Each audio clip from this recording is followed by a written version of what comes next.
I am Emily. I am 25, go to Scott's Church out in Minneapolis. I started struggling with depression when I was 12 years old. I remember I had gotten a bad grade on a test and was like devastated. That was the worst thing that could possibly happen to me.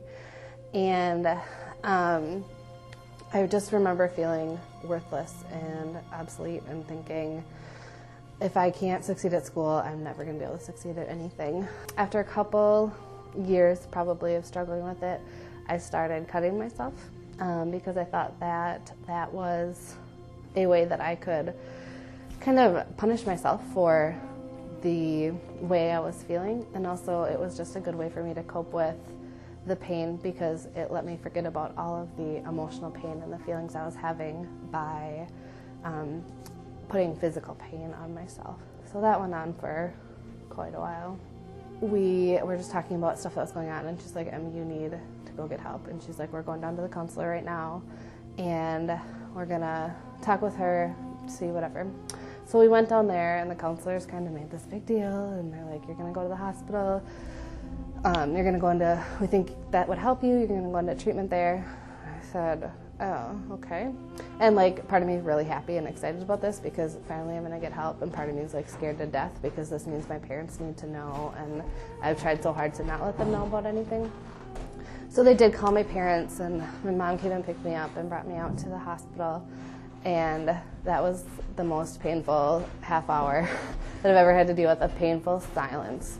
My mom like wanting to know but not wanting to talk to me, and mad at me and upset with me and mad at herself and so many different things. So I did end up going to the hospital, stayed there 1 week inpatient, 2 weeks outpatient. I asked my friends in getting ready to talk about this stuff, kind of the ways, the words that they honestly would use to describe me. I asked people who I felt like knew me very well, have known me for a long time, even knew that I've struggled, have seen those struggles. But I asked them to describe me honestly. And before they responded to me, I wrote down some words that I felt like described me, such as lonely and a failure and worthless. And I kind of hoped that they would give me those words back. I hoped that they could really see, because that's who I felt like that I was. When no one else is around, that's how I feel.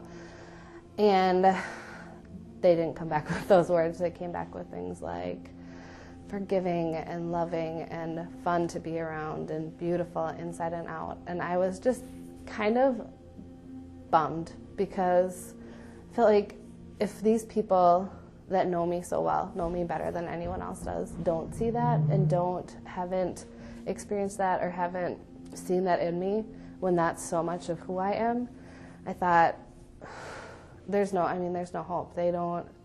I can't tell them any more than how I've been showing them, and they're just never going to see who I truly am.